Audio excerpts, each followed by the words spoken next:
Why is former President Trump questioning the vice president's racial identity? Well, first, George, in Chicago, he was responding to a question from, I believe, Rachel Scott. Like, this is really a phony controversy. I don't really care. Most people don't. But if we're going to be accurate, when Kamala Harris went into the United States Senate, it was AP that said she was the first Indian American United States Senator. It was actually played up a lot when she came into the Senate. Now she's running nationally. Obviously, the campaign has shifted. They're talking much more about her father's heritage and her Black identity. It doesn't really matter. The president mentioned it. What he also talks about far more frequently is the fact that Kamala Harris is the person who created this massive inflation, which is destroying Black families, white families, Hispanic families. It's her failure as border czar that has left our southern border wide open, more than 10 million illegal immigrants coming into our country, record fentanyl coming into our country, which has killed more Americans than at any other point in the history of our country with respect specifically to fentanyl. And the fact that she and Joe Biden have unleashed one of the worst foreign policies in the history of our country that has us on the verge of World War III. That is Kamala Harris's record. President Trump talks about that frequently, but yes, he did mention it in Chicago in response to a question from Rachel Scott. And you just repeated the slur again. If it doesn't matter, why do you all keep questioning her identity? She's always identified as a Black woman. She is biracial. She has a Jamaican father and an Indian mother. She's always identified as both. Why are you questioning that? Well, George, first of all, this is something that's actually a conversation throughout social media right now. There were a lot of people who are trying to figure this out. But again, that's a side issue, not the main issue. The main issue, sir. One second, you just did it. You just did it again. Of the United States. Why do you insist on questioning her racial identity? You want me to talk? I want you to answer my question. George. Now that you're done yelling at me, let me answer. He talked about it on the stage yesterday in Atlanta for 2 minutes? He spent more than 35, 40 minutes going after her record, talking about how radical of a senator that she was. She was the most liberal senator in the United States, in the United States Senate. That is a fact. Ooh. Did you see how these clefty leftists always yell? They get on my last nerve.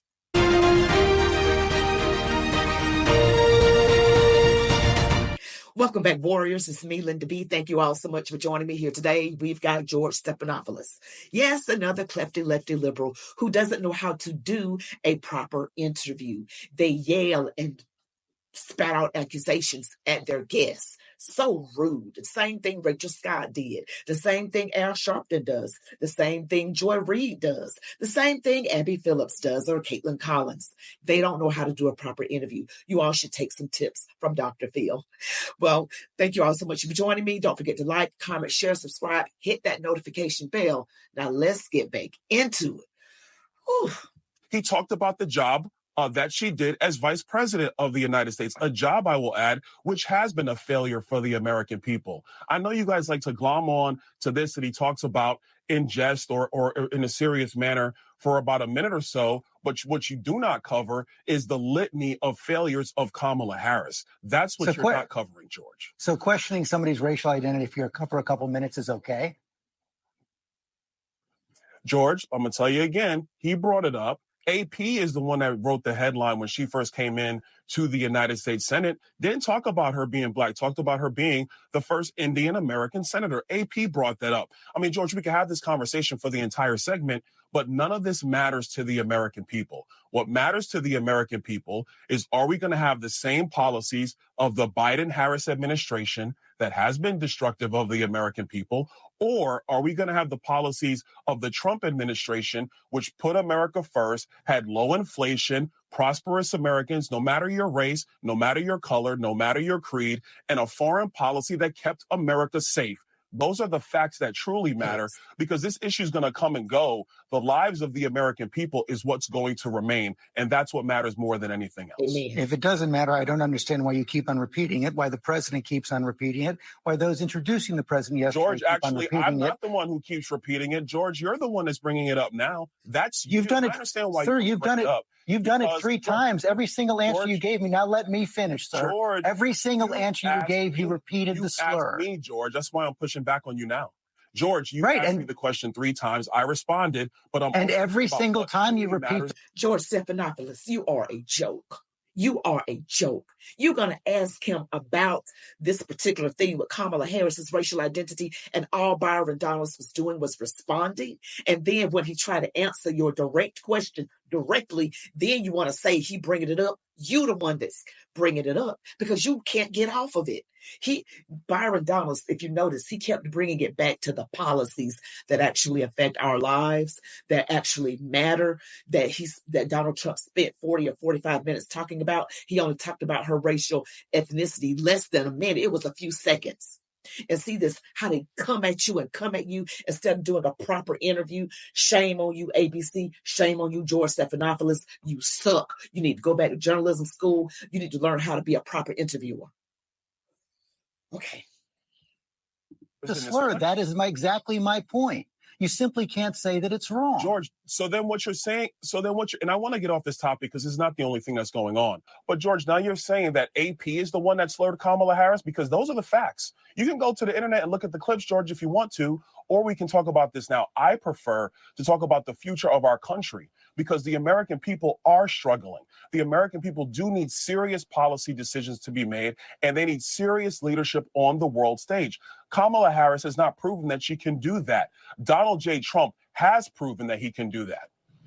AP did not say that Kamala Harris is not black. She is biracial. She is Indian. She is black. You continue to repeat the fact that you continue to repeat the slur. I don't understand why you and the president do it, but it's clear you're not going to say that it's wrong. And you've now established that for our audience.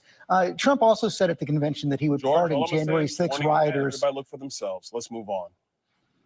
I've already said that. Go ahead. Internet, everybody. Let's move on. There we go. So, go on and repeat the slurs again. Trump also said at the convention that he would pardon January 6 rioters who assaulted police officers.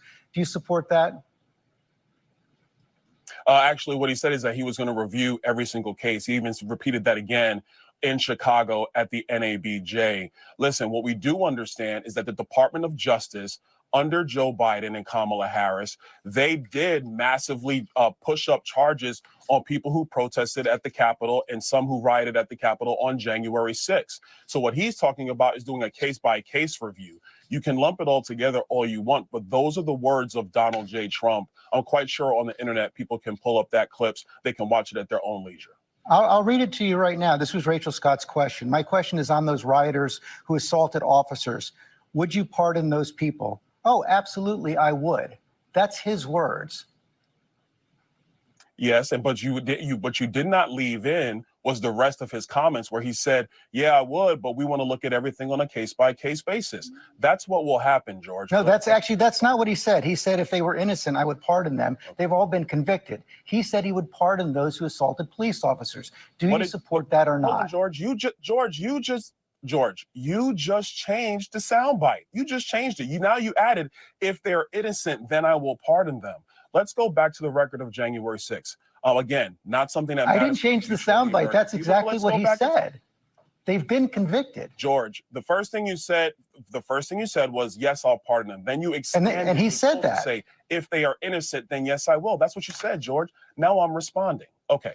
So what he's saying is that, yeah, I will go and look at these cases. If they're innocent, yes, I will. Of course, if somebody was beating up a police officer at January 6th, he's not going to do that. But if you had people who were just walking through the Capitol, which did occur on January 6th, because the security protocols had changed because of that riot at the Capitol, then what he would do is not allow them to be held in jail with these massively increased charges by the current U.S. attorney in D.C. under the Biden-Harris administration. Compare that to the fact that at the rally that the riots that just occurred at Union Station when Bibi Netanyahu was speaking to Congress, you had the same U.S. attorney for the District of Columbia who decided to just let people go and not file any charges, even though they were defacing monuments at Union Square.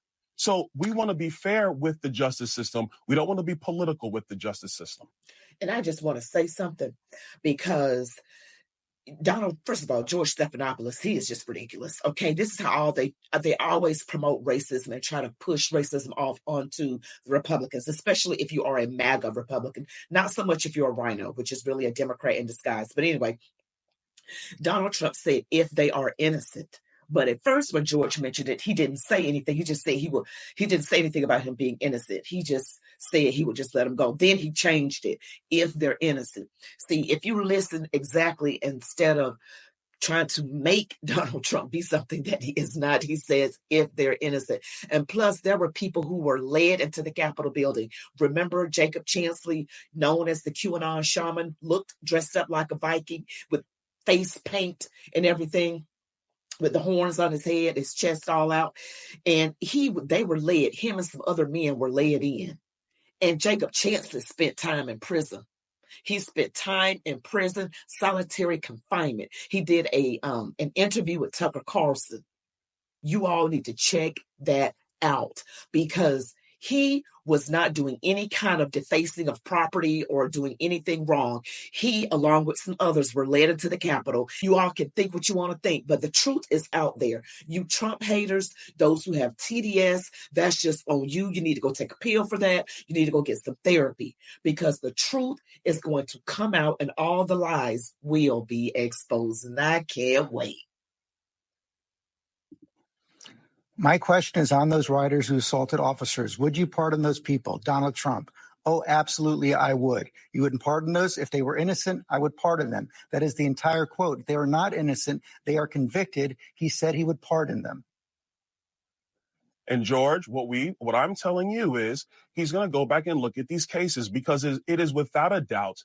And look, January 6th is a very painful memory in our country, but it is without a doubt that the U.S. Attorney for the District of Columbia was supercharging these people because of political viewpoints, because you had other riots that have occurred in Washington, D.C., where the charges were minimized or dismissed altogether. That is not an even-handed system of justice. That is a politically motivated system of justice. And you don't have to look any further than the difference between how the Department of Justice has treated Donald Trump versus how the Department of Justice has treated Joe Biden or Hillary Clinton. What he is talking about is equal enforcement of the law, not picking and choosing because of your politics.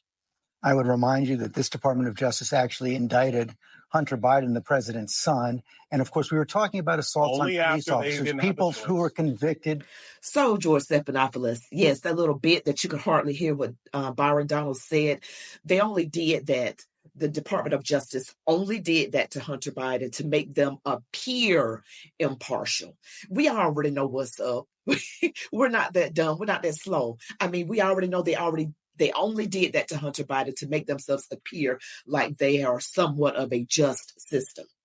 The Department of Justice is promoting anything but justice. Not justice at all. It's a two-tier justice system. And you can be for sure of that, because if it was fair, Hillary Clinton would be in prison, up under the prison. And Nancy Pelosi would be in some kind of imprisonment as well. So these people want to believe what they want to believe. They want to promote what they want to promote. And they're counting on people who vote Democrat. And I got to say this, and I hope I don't offend anyone. Those of you who vote Democrat who may find yourself on this video, people who tend to vote Democrat tend to believe the propaganda media, which is the mainstream media. ABC, CBS, NBC, MSNBC, CNN. They believe what they're hearing and taking in. They don't realize that they're all lies. And people who vote Democrat don't do any kind of research. They're very surface level. You all don't do anything. You don't do it. It's pitiful. It really is. And people who are conservative minded, we tend to dig deeper and find research. And we dig deep. And so we're looked at like we're crazy, and we're the ones that have the right information, and we're called the right because we are right. Well, thank you all so much for watching. I really appreciate you supporting my channel. Almost at 50,000 subscribers. I hope to hit it this week. Thank you all so much. Don't forget to like, comment, share, subscribe if you haven't already. Hit the notification bell. Make sure the notifications work. Follow me on Instagram, TikTok, X, Patreon as ChatWithMeLindaB. Also, you can email me, chatwithmelindab@gmail.com. And also, in the description, you can find childlightcandles.com and also C60 EVO. Childlight Candles makes candles. They give money to veterans and their families. Everything made in a in America. Also, C60 EVO is a health and wellness company. Products that give you health and vitality and make you look younger. Everything is in the description. Don't forget to input those discount codes. You all be blessed. Love God, your families, these United States of America. And as they always say, march on, warriors.